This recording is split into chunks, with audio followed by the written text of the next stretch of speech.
Good evening, folks, and very warm welcome to you on this Monday night. It's the night of the Geelong Region Soccer Show every Monday night.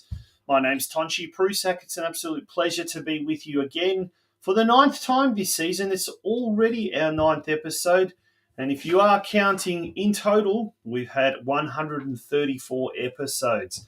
Well, tonight's episode was going to be a little bit longer with its usual length, but unfortunately we've had one guest pull out very, very last minute through illness. Hopefully we'll have that person on next week's show because it is a big week coming up for that person's club. And we are talking about Bell Park. The president, Rose Puratina, was going to join us, but as I said, she's fallen ill, so we wish Rose all the very best and hope to have her on the show next week. Big week at Bell Park. The unveiling of the new club rooms this Saturday. We'll be talking a little bit more about that later on in the show. We've also got so much to get through. Lots of news happening. And for those of you that do follow us on the social media, you'll certainly know that we were talking about all the latest news happening this weekend just gone by. We've got actually one, not two, senior debuts to talk about this week. One is a local, and one is a former local who's now hit the big time in Europe. That's right. This former North Geelong Warriors midfielder, who is now over the weekend actually made his senior professional debut. We'll find out all about that a little bit later on. Our guest for tonight will be the president of the newly renamed Ocean Grove Soccer Club, formerly known as Surfside Waves. We'll be speaking to Craig Wright a little bit later on. And there's, apart from the name changes, some very, very exciting developments awaiting the Ocean Grove Soccer Club in the next few years. Some very, very exciting developments. We're talking about facilities, or dramatically improved facilities, let's put it that way. Craig will tell us all about that a little bit later on in the show. Plus, we've got the junior boys NPL fixtures for the home and away season. That has also been released today as well. So there's a lot to get through, despite being one guest down. Big shout out to our major sponsor, the Gordon. If it wasn't for the Gordon, we wouldn't be having this show this year.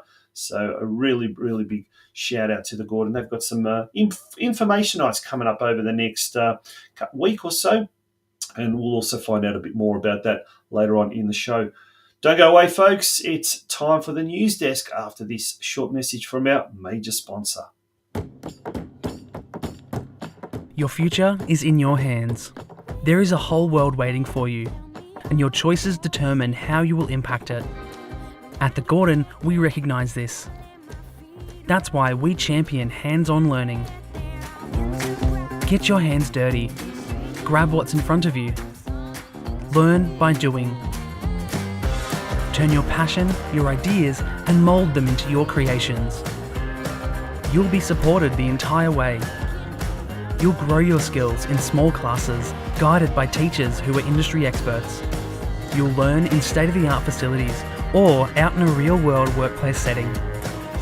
Your hands-on experience will increase your understanding and put you ahead of your university peers. You'll graduate work ready, and you'll graduate sooner, with a huge range of qualifications to choose from and support services to enable your success. Now is the time to continue your learning journey. At the Gordon, your future is in your hands.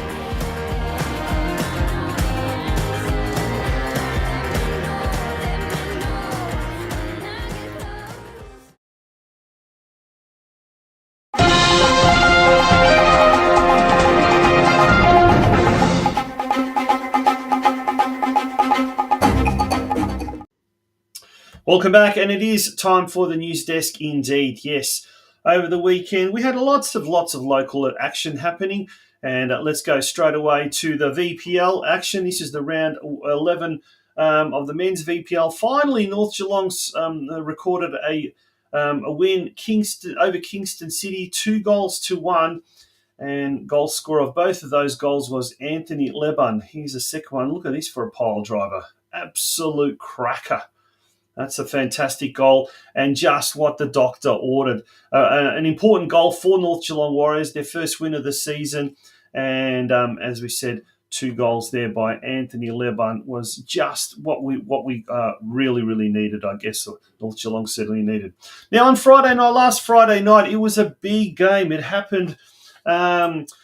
the local derby, we really primed it up last week. In last week's show, really pumped it up. And big crowd, 600 plus, close to 700 on a Friday night. And this is the view just before kickoff. You can see the floodlights, a good crowd there on the coach's side, and then it'll pan very, very shortly.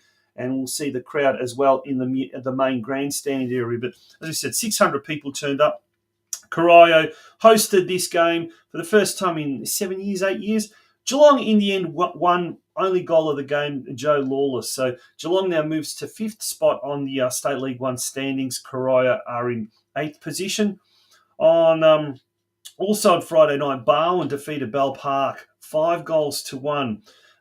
Goals for Barwon. Milton Bailey 2, Vedran Stojanovic 2, Christian Davis and Jackson Davis was 1 apiece. For Bell Park, the only goal scorer there was Nicholas Giorgio. On Saturday, Geelong Rangers lost to Altona East 4-1. They slipped to 10th spot. Surf Coast defeated Truganina 6-0. John Pikett scored 3. Christian Mann, Bradley Varel and E. O'Connell scored a goal as well. And we've actually got a little bit of footage, I do believe, from that Surf Coast game, if I'm not mistaken. And we'll play a little bit of that up there as well. And there we go, while we go through the rest of the results. So Surf Coast, they stay in 2nd position courtesy of that 6-0 win over Truganina. And this Friday night will be the big game when Surf Coast travels to Grovedale Reserve under lights. Another Friday night classic, Friday night football certainly taking off here in Geelong. That's going to no doubt attract a very big crowd and no doubt a fantastic game. In Men's State League 5, Lara United defeated Gisborne 4-1. Matouche, Mayondo, Lindenberg and McGrath scoring singles apiece. Deakin Ducks travelled up to Bendigo City, a 1-1 draw courtesy of a lone goal by Alexander Millwood. And the Ducks move up to 4th spot. Lara United, 5 wins from 5 games, and they find themselves in top spot. Ocean Grove Soccer Club, they had a bye, so they're in 8th position. On Sunday, Bundoora United defeated Geelong Galaxy 4-1, so the Galaxy now slipped from 3rd to 4th spot. Rachel Kern scoring the only goal for the Galaxy. North Geelong recorded its first win with a 4-1 thumping of Kings Domain at home. Louisa Kump, Olivia Ortiz, Julia Akmacic and Mila Parkin all scoring 1 apiece. So the Warriors now jump to 4th spot on the standings. Geelong Rangers held high-flying St Albans Dinamo to a 1-1 draw courtesy of a Bridget Sweeney goal in the opening half. Rangers moved to 6th spot on the State 2 standings. But Lara United, unfortunately, got hammered 7-0 at the hands of Sydenham Park. And Lara United dropped to the final spot, the bottom spot on the competition standings. So that we have are the results from the week just gone by. We'll now go through to the fixtures coming up for this weekend. And if we have a look firstly at the VPL fixtures, North Geelong Warriors, they travel to Caroline Springs George Cross on Saturday evening. Game kicks off at 5:30 p.m. there at the City Vista Sports Field. And we've also got on Sunday, the Women's Victorian Premier League clash round 6 encounter between South Yarra and Geelong Galaxy that will take place at Faulkner Park South Pavilion at 3 p.m. Let's have a look at the Men's State League fixtures coming up for this weekend. As we said, on Friday night, all roads lead to Grovedale Reserve, Barwon hosting Surf Coast in a mouth-watering, highly anticipated State League 4 clash. That should be an absolute fantastic game. 8:30 p.m. kickoff.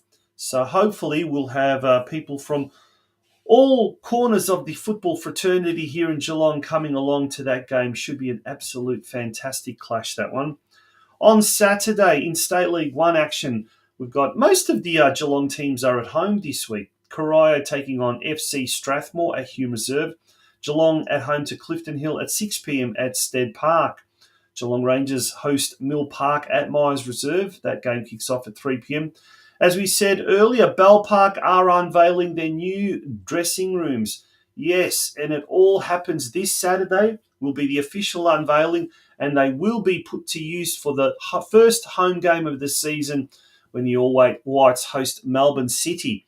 That game at the Bell Park Sports Club kicks off at 3 p.m. So that is fantastic, and dare I say, Bell Park's facility will become now one of the best, if not the best, facility in the region.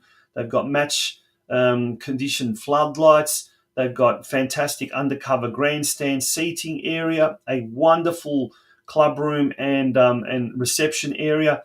And now the last piece of the puzzle was a modern dressing room facility, and they have that as of this Saturday.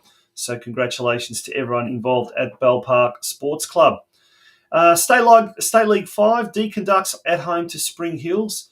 Deakin University Warm Ponds. That game kicks off at 3 p.m. Ocean Grove will be hosting the ETA Buffalo Club at Shell Road Reserve at 3 p.m. And then Lara United travels to Scoville Reserve to take on Maidstone United at 5 p.m.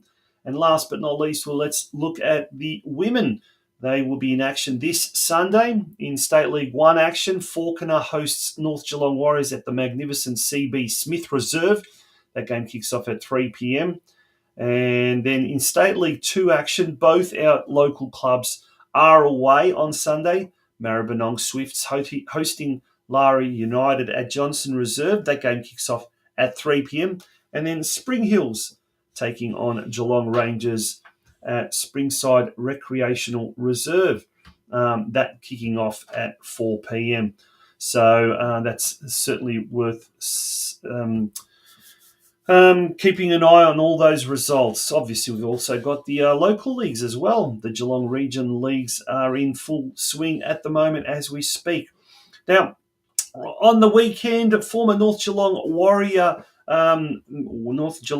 midfielder Noa Skoko made his senior debut for Hajduk Split in the Croatian First Division. Unfortunately for him, the game was played behind closed doors due to some crowd disturbances by the Hajduk fans about a month ago, and the next two home games were to be played behind closed doors.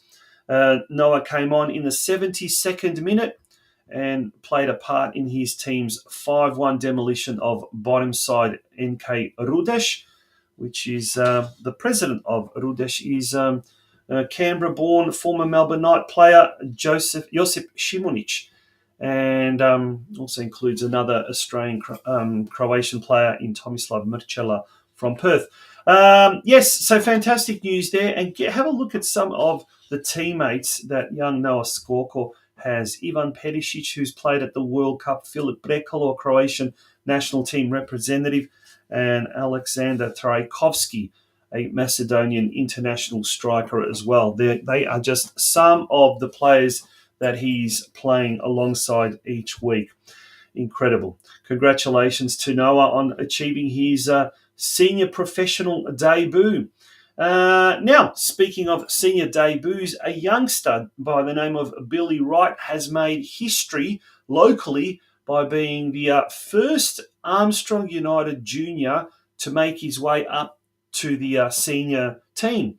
So he made history when he made his debut for the Pelicans men's reserves team in the local league competition yesterday. He's the first player to come through the AUFC junior ranks and play a senior game. His historic debut resulted in a clean sheet and a match-winning penalty save. Well, you cannot want more than that. Congratulations to Billy Wright, and congratulations to the Pelicans as well. Armstrong United, the youngest club in the region, and that was a major, major milestone over the weekend.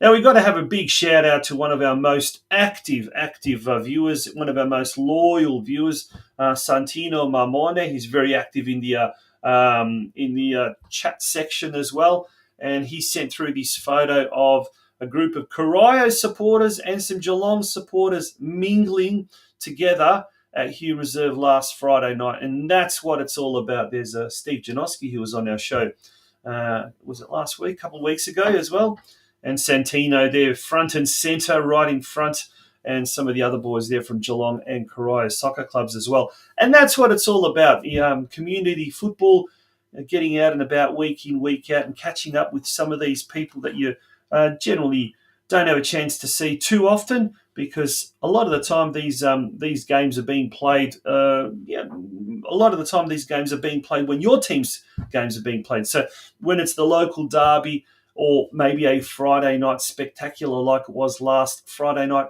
at Hume Reserve, these are opportunities to catch up with people from the wider football community. And as we said, this Friday night, 8:30 p.m. kickoff, but there's obviously going to be a reserves game beforehand at 6:30 p.m. Barwon hosts Surf Coast in the State League 4 local derby, so that should be an absolute fantastic game. Folks, we're going to take a break. When we return, we'll have a look at the state of affairs with the Junior Girls NPL competition. And we'll also take a look at the opening round of the league proper. They've just finished a grading season of 11 games, if you like, series of 11 games.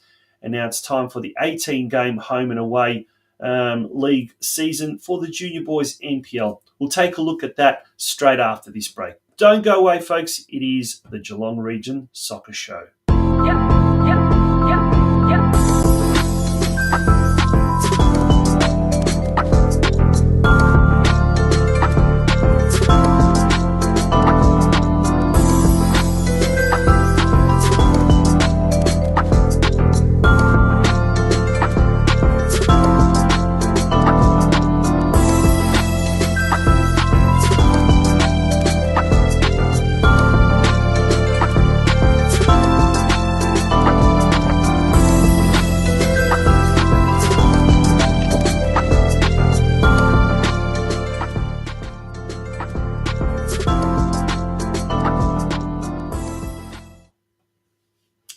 Welcome back to the Geelong Region Soccer Show. Now, one thing we didn't have a look right at the start of the news desk was the regular media watch.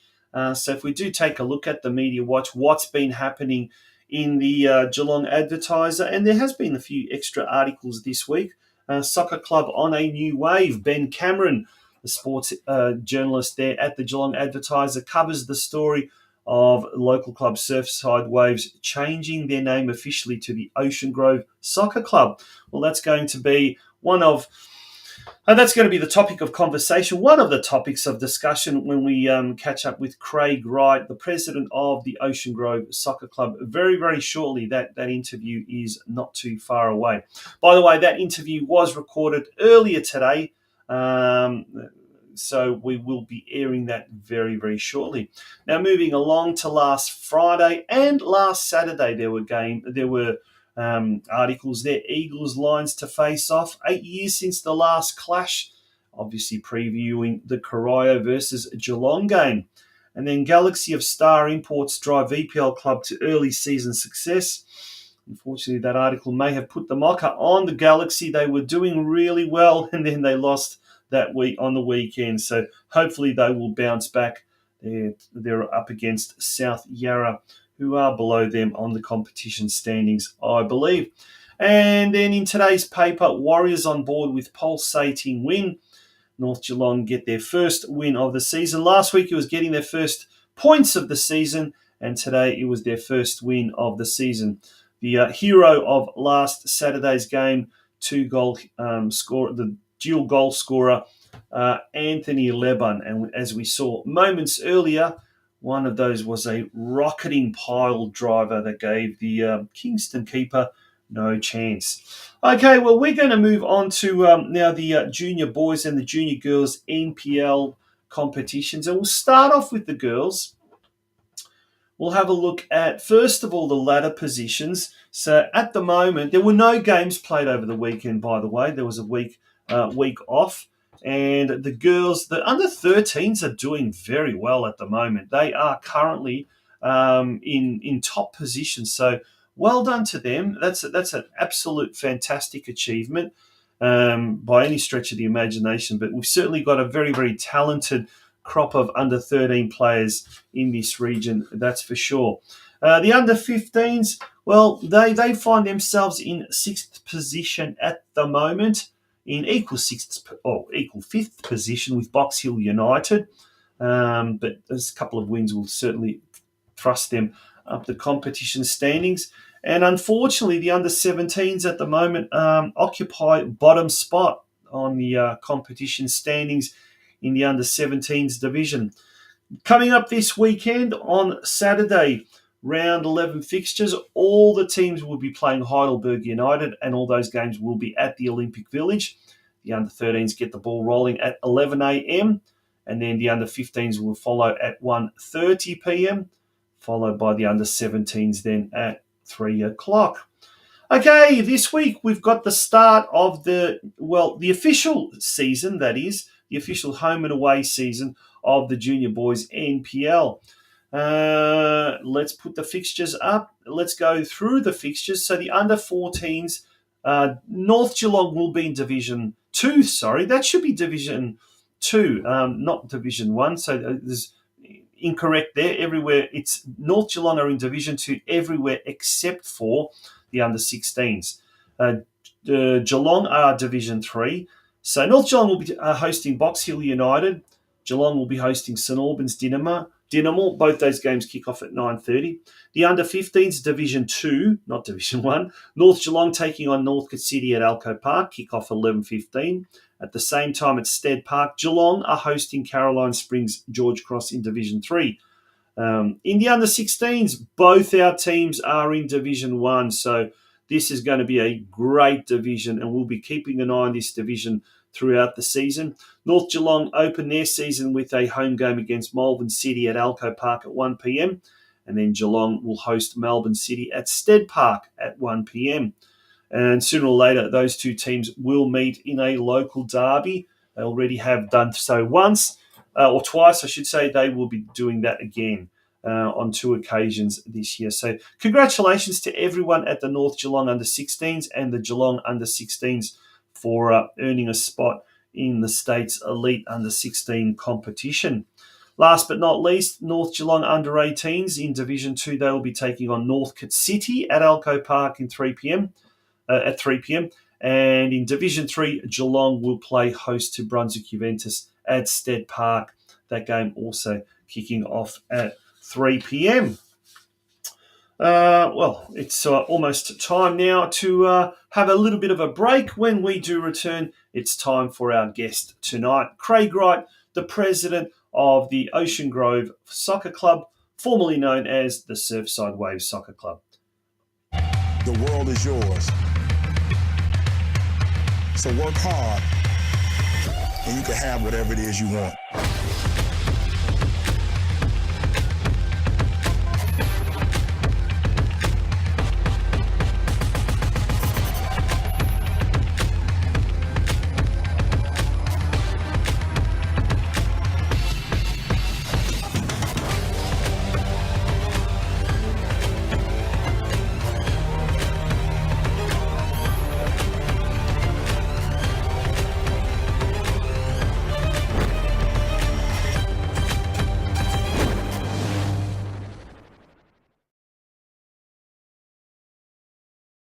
Well, welcome back now to the Geelong Region Soccer Show, and it's time now for our next guest.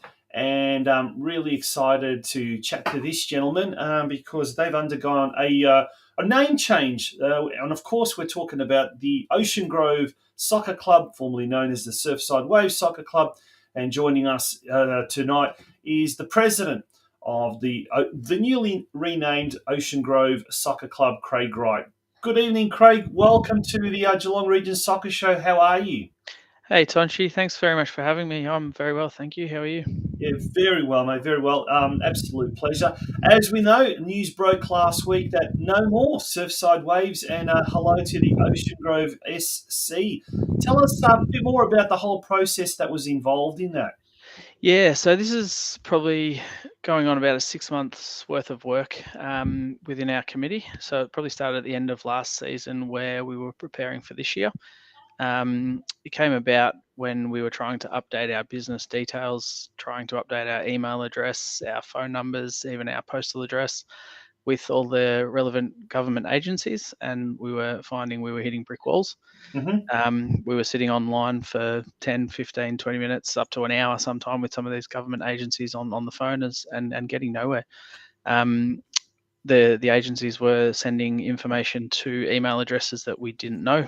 They were sending it to postal addresses that we didn't know, and we were getting the information that was coming through that was saying you have to go and speak to the person who originally set the business up.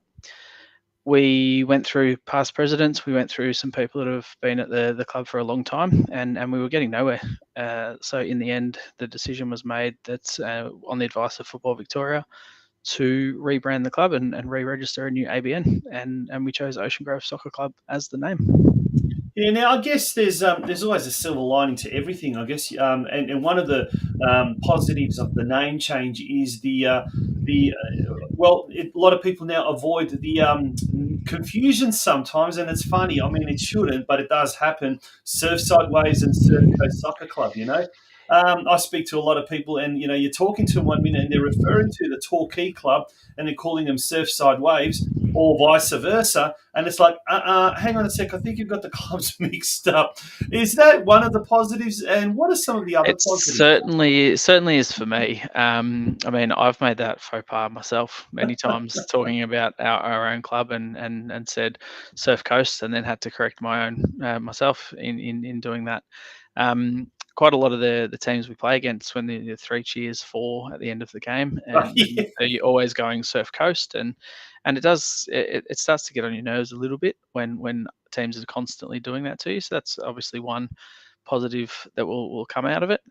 Even though Surfside Waves was there first before Surf Coast, we have rebranded to Ocean Grove, and I think it gives a better representation of us now, and I think a few people put it nicely in our social media comments, where it now gives us an identity in the region, especially in a community that has grown, and there's more clubs now. When Surfside Waves initially started, there was probably no clubs on the Bellarine Peninsula. Mm-hmm. There's now 5 or 6, and gives us that identity of Ocean Grove.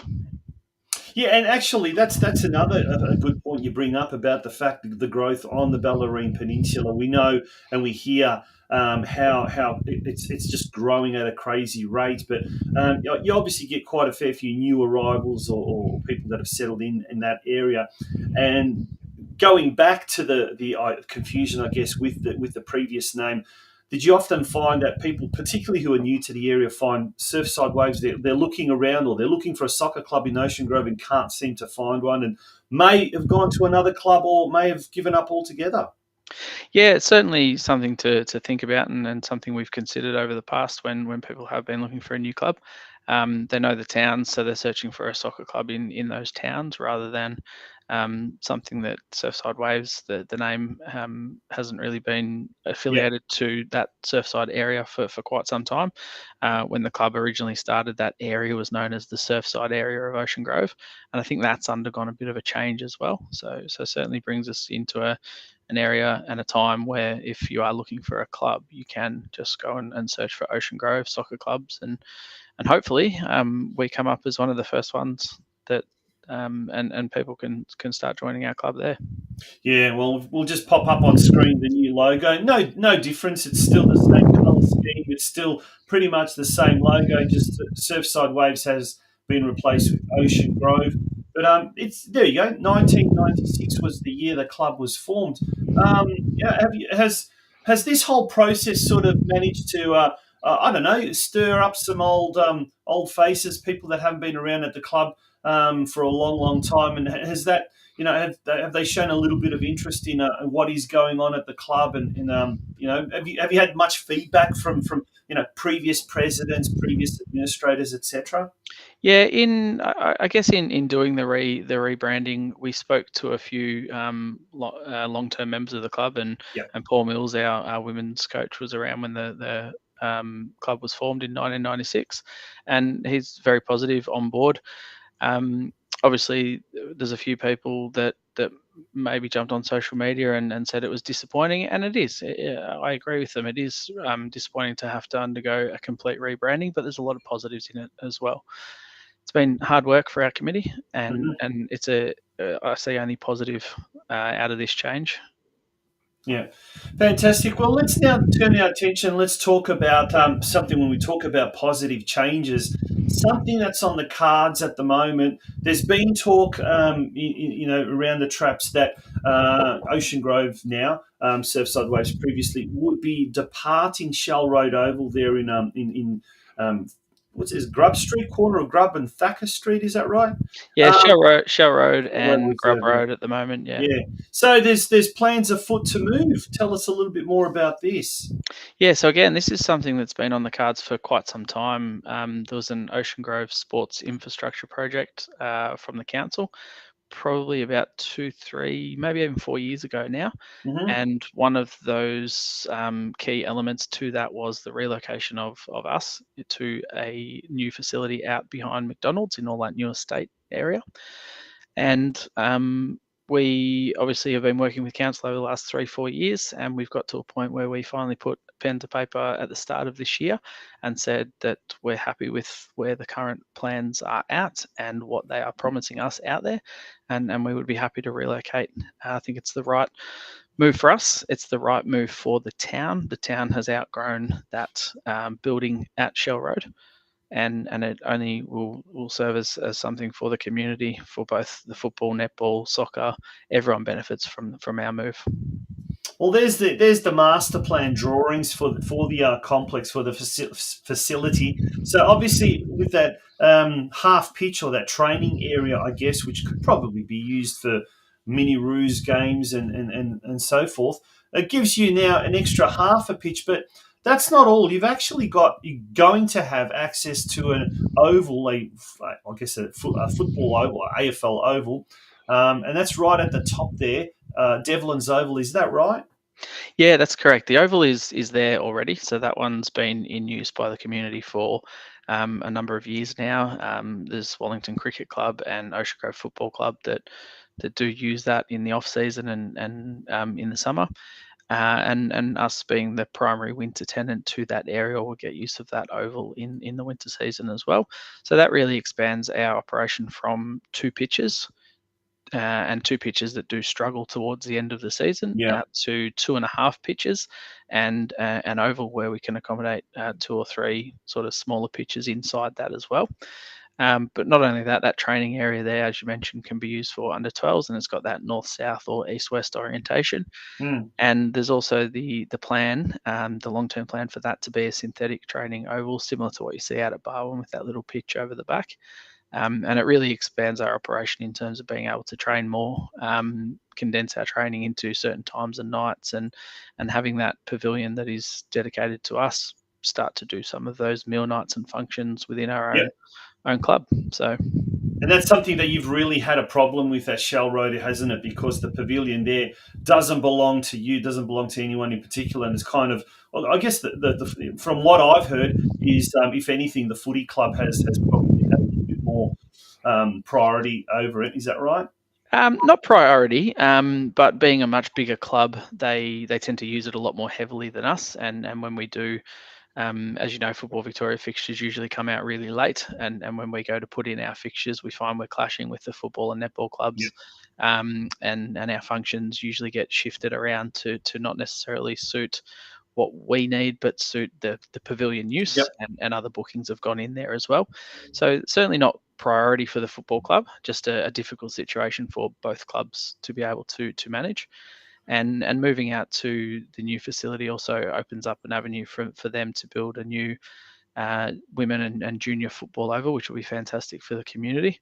And be able to use that facility to its full capacity as well. And we have outgrown that facility, so all clubs have grown in capacity, and there's, I think, 2,500 players working out of that one facility, which is ridiculous for our size of the town that we've got at the moment.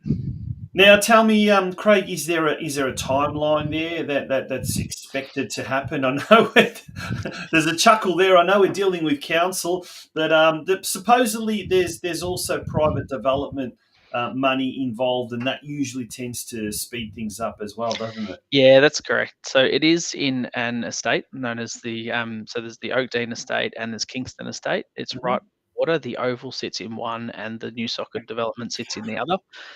Um, Being a developer, it's under legislation to be a sporting oval and a sporting precinct, and that changed to be sports field recently in legislation, and that means it comes with developer money, and the council have to deliver that. So we think that process will be expedited by that fact, Mhm. and majority of the money is actually coming from the developer, where the developer will be handing the money and the land back to the council to develop that as part of the legislative promise for that development. So will the council be developing the pavilion and all that, or the actual Yes. developer? Yeah, so the plan, as far as I believe it to be at the moment, is that the developer will be handing the land and the money that is invested into that development Yep. to the council, and the Yep. council will be running that project. Right. Oh well, exciting times ahead, and certainly the sooner the better, because that means that the club can grow, continue to grow.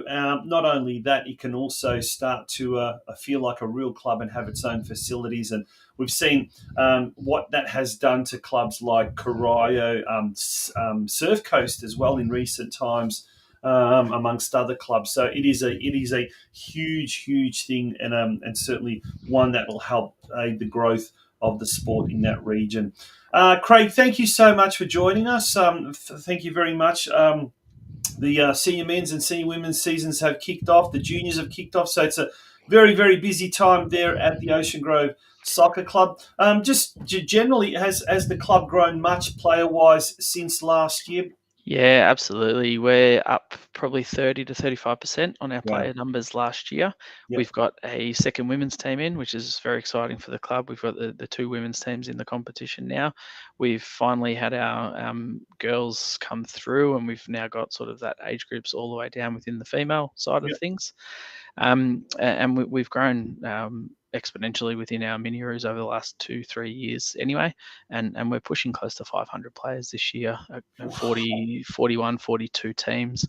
Yeah. So it's an exciting time, and we were somewhat locked out of most age groups pretty early on, and Yeah. waitlisted within the club. So it's an exciting time, and very happy where we are. And if we can get that facility and move, and with the name change, it will be an exciting time over the next 5 years or so.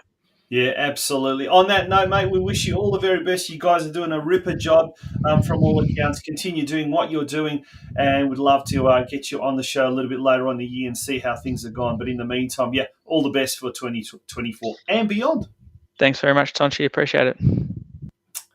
Craig Wright, the president of, as we said, the newly renamed Ocean Grove Soccer Club. Yeah, that'll certainly aid any confusion or avoid any confusion down the track with the Surf Coast Football Club.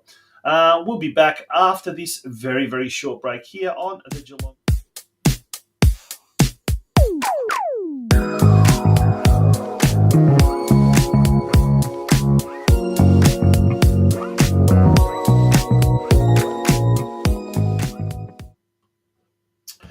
500 people, 500 players at Ocean Grove Soccer Club, another club in the region that's hit that 500,000 milestone. I think we've had, we know Barwon, Surf Coast, Geelong Rangers. I think North Geelong is getting up there as well.